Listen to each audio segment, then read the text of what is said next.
تو 3 دن میں اگر جس دن جو پہلا دن تھا اگر اس دن جناب سیدہ کا نمبر تھا کھانا بنانے کا تو 3 دن میں 2 دن کی روٹیاں شہزادی فاطمہ زہرا کے ہاتھ کی پوری توجہ چاہتا ہوں. ان 3 دن میں 2 دن کی روٹیاں پکی ہوئی شہزادی کے ہاتھ کی, 1 دن کی روٹی فضا کے ہاتھ. لیکن جس دن کھانا مانگنے والا آیا پہلے دن اگر وہ دن فضا کا تھا, کھانا بنانے کا دن فضا کا تھا تو 2 دن کی پکی ہوئی روٹیاں فضا کے ہاتھ کی اور 1 دن کی روٹی پکی ہوئی شہزادی کے ہاتھ. اللہ اکبر. تو یہ گھرانہ ہے کہ جہاں نعمتیں اللہ جہاں نعمتوں کو مکمل کر رہا کہ ہم نے اہل بیت ہم نے تم پر نعمتیں مکمل کر. آج ہم دین اسلام سے راضی ہو تو دسترخوان میں جناب عیسیٰ کا دسترخوان, جناب موسیٰ کا دسترخوان, امام حسن کا دسترخوان کو جو شہرت دی ہے وہ امام حسن مجتبیٰ نے. کھانا ابراہیم نے بھی کھلایا, کھانا امام حسن نے بھی کھلایا. ابراہیم اس وقت تک کھانا, یہ تعریف ہے ابراہیم, اس وقت تک ابراہیم کھانا نہیں کھاتے تھے جب تک کہ کوئی مہمان نہ آ جائے. سمجھا؟ ابراہیم کی تعریف ہے یہ کہ اس وقت تک کھانا نہیں کھاتے تھے جب تک کہ کوئی مہمان نہ آ جائے. انتظار کرتے تھے مہمان آ جائے, مہمان آ جائے. ایک دن مہمان نہیں آئے,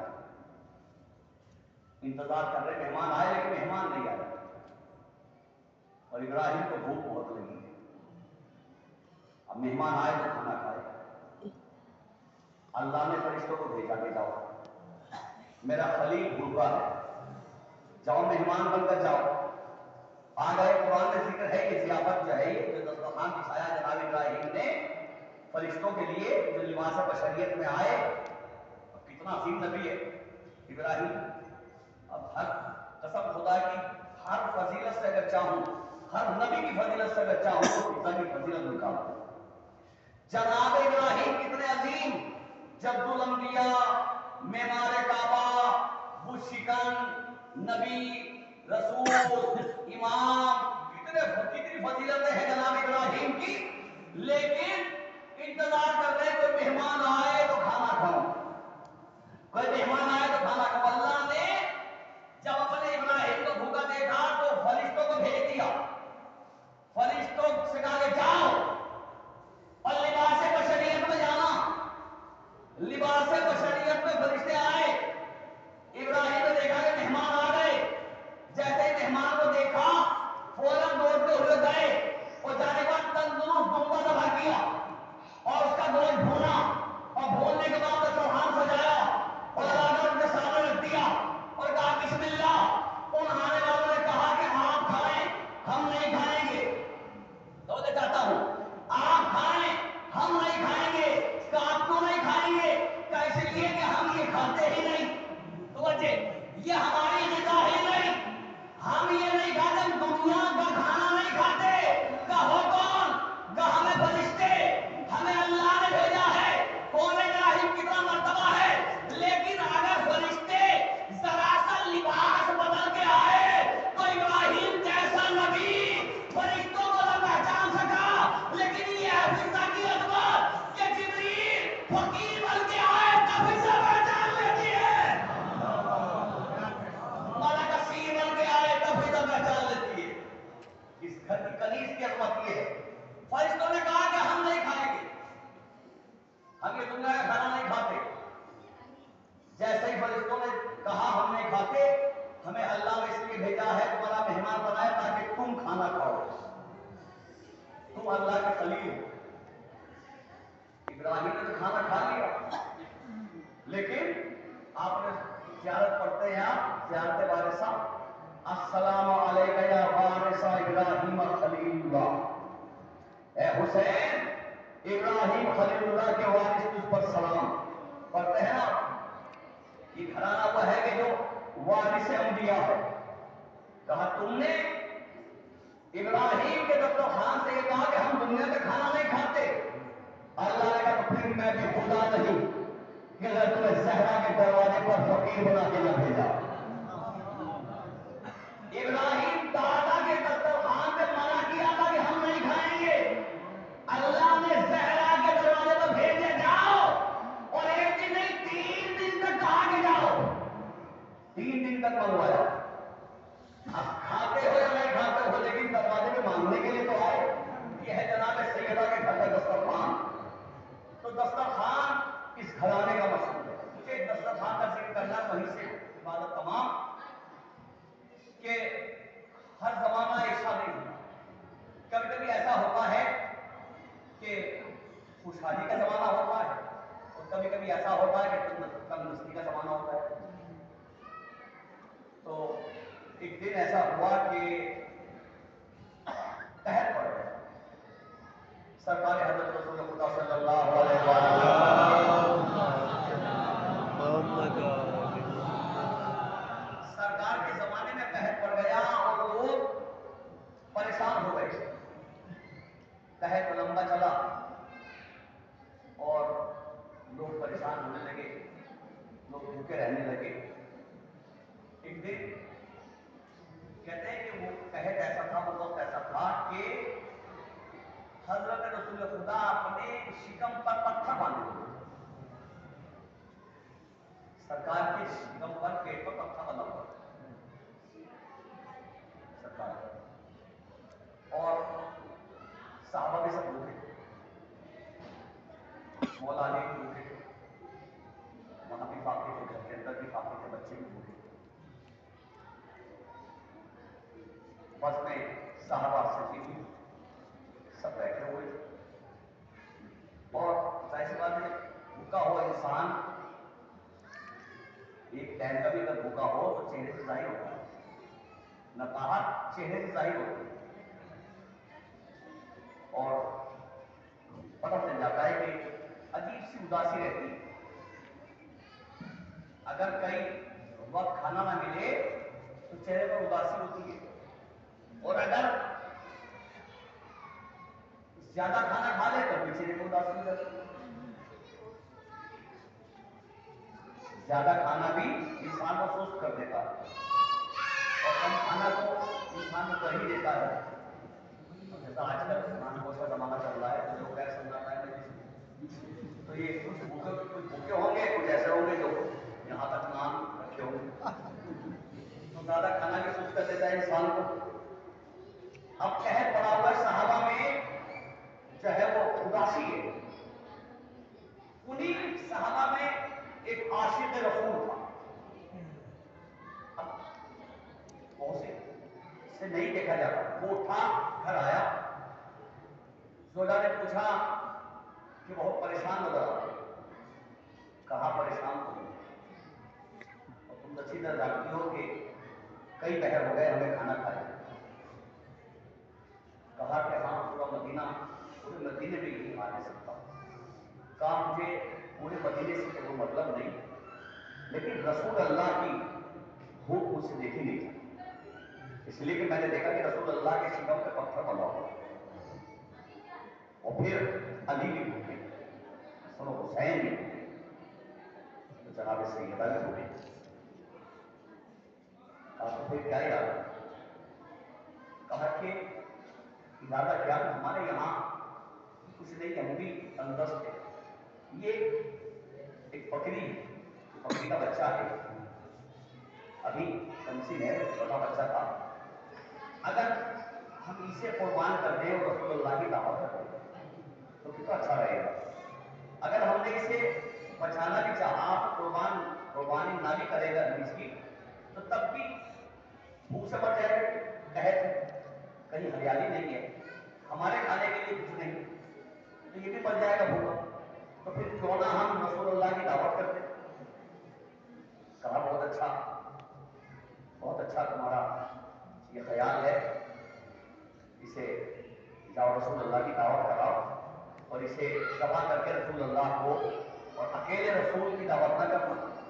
زوجہ نے کہا، زوجہ بھی مومنہ ہے، عاشق اہل بیت ہے، کہتی ہے اکیلے رسول کی دعوت نہ کرنا، علی کی بھی دعوت کرنا، جناب سیدہ کی بھی دعوت کرنا، امام حسن اور حسین کی بھی دعوت کرنا، جاؤ اور دعوت کر کے آؤ۔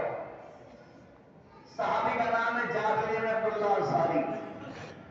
جناب جابر آئے رسول اللہ کی بزم میں اور آنے کے بعد بیٹھ گئے اور انتظار کر رہے ہیں کہ صحابی چلے جائے تو رسول اللہ سے بات کروں۔ اب رسول جو دل کا راز، جو دل کا ایک راز جانتا ہے، جو دلوں کے راز سے واقف ہے، رسول اللہ نے کہا کہ آج جابر کے چہرے پر کوئی پریشانی ہے، بات بھری ہوئی تھی۔ جابر سے پوچھ لیا، جابر کچھ کہنا چاہتے ہو؟ اب جابر کہتا صحابی یہ کیسے کہتے کہ میں کچھ کہنا نہیں چاہتا، تو جھوٹ ہوتا رسول اللہ سے، اور رسول تو دلوں کے راز سے واقف ہے۔ جابر سے کہا ہاں یا رسول اللہ میں کچھ کہنا چاہتا ہوں لیکن آپ سے اکیلے میں کہنا چاہتا ہوں۔ رسول نے کہا جابر آؤ میرے قریب آؤ اور مجھ سے آہستہ سے بتاؤ۔ جابر اٹھے رسول اللہ کے قریب گئے اور جانے کے بعد کہا اللہ کے رسول گھر میں ایک بکری کا بچہ ہے، میں چاہتا ہوں کہ آج شام میں آپ کھانا میرے دسترخوان پر، میرے دسترخوان کو آپ عزت بخشیں اور اکیلے نہ علی، سیدہ اور حسن اور حسین کو بھی ساتھ لے کر آنا۔ یا رسول اللہ بچہ چھوٹا ہے بکری کا، اگر اور زیادہ ہوتا تو میں سب کی دعوت کرتا، لیکن بس اتنا ہی ہے لہذا دعوت کو قبول فرمائیں۔ رسول نے کہا جابر شام کا کھانا؟ کہا شام کا کھانا۔ بس جیسے ہی جابر نے کہا شام کا، رسول اللہ نے کہا کہ اے صحابیو تم نے سنا جابر نے کیا کہا؟ آج شام میں جابر کے یہاں سب کا کھانا ہے۔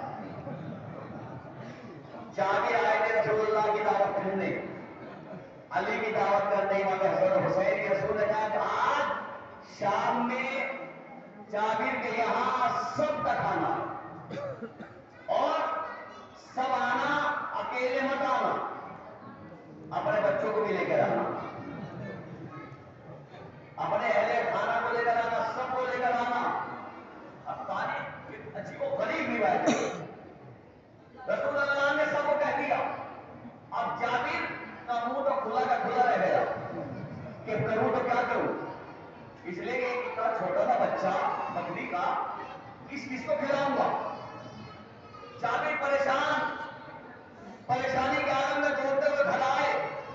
زوجہ نے جابر کی پریشانی کو دیکھا، خدا جابر پہلے جب آئے تھے اس سے زیادہ آپ پریشان ہو جاتے ہو، کیا وجہ ہے؟ کیا وجہ کیا ہوتی؟ میں نے رسول اللہ کی دعوت کی، علی کی دعوت کی، حسن کی دعوت کی، حسین کی دعوت کی، شام کا کھانا کیا۔ رسول اللہ نے سارے صحابہ سے کہہ دیا کہ سب کا کھانا ہے جابر کے گھر، ورنہ اکیلے نہ آنا، اپنے اہل عیال کو لے کر آنا، اپنے خاندان کو لے کر آنا، اس لیے پریشان ہو۔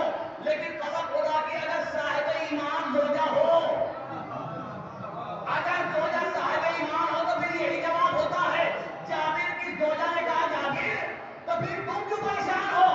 یہ بتاؤ کہ صحابہ نے تم نے کہا یا رسول نے؟ کہ رسول نے کہا تو پھر تمہیں پریشان ہونے کی ضرورت نہیں۔ جن کی دعوت تم نے کی ہے ان کے تم ذمہ دار ہو، جنہیں رسول نے بلایا ان کے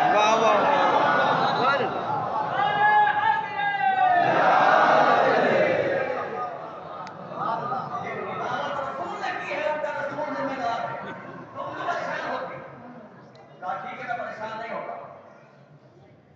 شام کی دعوت کی، جابر احتجاج تبریزی کتاب ہے، بڑی عجیب و غریب کتاب ہے، اس کے اندر یہ واقعہ لکھا ہوا ہے۔ لکھا ہے کہ جابر کا گھر اتنا چھوٹا تھا، جابر کا گھر چھوٹا سا گھر تھا، اتنا بڑا گھر نہیں تھا کہ اس کے اندر 100-200 صحابی آ جائیں۔ رسول اللہ نے سارے صحابہ کی دعوت کی اور ان کے بچوں کی، ان کے شریک احیان گھر والوں کی، سب کی دعوت کر دی۔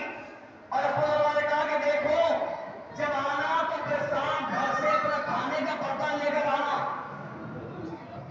برتن اپنے گھر سے لے کے آنا۔ اب جو جیسا کھانے والا تھا ویسا ہی برتن لے کر آیا، جیسے خوراک تھی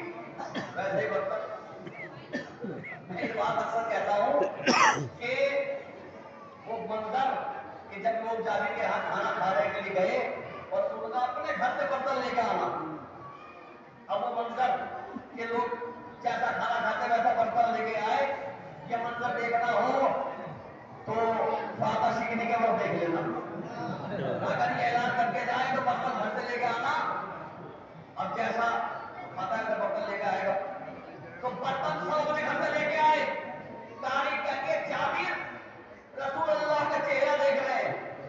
اب جیسے ہی صحابہ آئے گھر کے اندر جہاں 100-200 لوگ نہیں آ سکتے ہو، اس گھر کے اندر تاریخ کر کے رسول اللہ چلے اور آنے کے بعد پہلا قدم رسول نے جابر کے گھر میں رکھا، بسم اللہ کہہ کر، توجہ، بسم اللہ کہہ کر جابر کے گھر میں قدم رکھا، رسول گھر میں بسم اللہ کہہ کے داخل ہوئے، پھر وہ داخل ہوا کہ جب نقطۂ بائیں بسم اللہ ہے، مولائے کائنات گھر میں داخل ہوئے، ساتھ میں حسن حسین جناب سیدہ سب گھر میں داخل ہوئے، پیچھے صحابہ، تاریخ کہتی ہے رسول اللہ جا کے بیٹھ گئے اور جیسے جیسے صحابہ آتے گئے ویسے ویسے گھر کچھانا ہوتا گیا، جیسے جیسے لوگ آتے گئے ویسے ویسے گھر بڑھتا چلا گیا، گھر اتنا بڑھا کہ سارے صحابہ، ان کی ازواج، ان کے بچے آ گئے، یہ کس کی برکت ہے؟ کہا یہ اہل بیت کی برکت ہے۔ آج لوگ ہم سے کہتے ہیں اتنے لوگ کربلا میں کیسے آ گئے؟ اتنے کروڑ لوگ کربلا میں کیسے آ گئے؟ اتنی چھوٹی جگہ میں کیسے آ گئے؟ ہم ان سے کہتے ہیں کربلا نہ دیکھو بلکہ احتجاج تبریزی کا واقعہ دیکھو کہ اتنے سے گھر میں، جابر کے گھر میں پورا مدینہ کیسے آ گیا؟ پورا مدینہ جابر کے گھر میں سما گیا اور کھانا بنا ہوا رکھا ہے۔ رسول اللہ نے کہا کہ جابر زوجہ سے کہتے ہیں نا کھانا پکانے کے بعد ڈھک کے رکھے، پھر ہاتھ نہ لگانا، کھانا اندر بھجے میں پتیلی رکھی ہوئی ہے، کھانا رکھا ہوا روٹیاں رکھی ہوئی ہے اور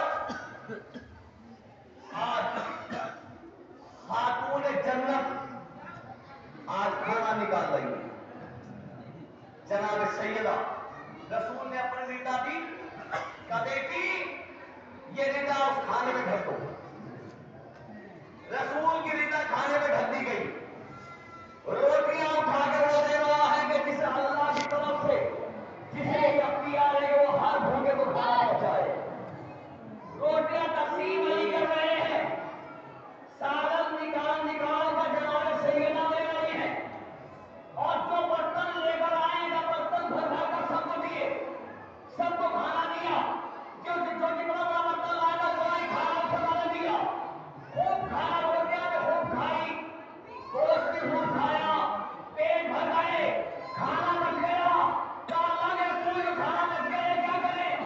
تو اپنے ساتھ گھر لے جاؤ، ساتھ میں لے جاؤ، جب بھوک لگے پھر کھا لینا۔ سب لوگ چکن سیر ہو کے چلے گئے، جب سب لوگ چکن سیر ہو کے چلے گئے رسول نے بھی کھا لیا، علی نے بھی کھا لیا، حسن نے بھی کھا لیا، حسین نے بھی کھا لیا، جابر اس کی زوجہ کے بچے بھی کھا چکے، جب سب کھا چکے ایک مرتبہ رسول اللہ آگے بڑھے اور اپنی رضا کو کھانے سے ہٹایا، جیسے کھانے سے رضا کو ہٹایا تو کھانے میں ایک چمچ کے نکالنے کی جگہ تھی، باقی سارا کھانا ایسے ہی موجود تھا، ساری روٹیاں ایسے ہی موجود تھی۔ کہاں جابر نے ہاتھوں کو جوڑا اور جوڑنے کے بعد اللہ کے رسول پورا مدینہ کھا کے چلا گیا، ایک بکری کا بچہ پورا مدینہ کھا کے چلا گیا، نہ روٹی کم ہوئی نہ سالن کم ہوا، اور توجہ چاہتا ہوں جملہ آخری پہ چلا ہے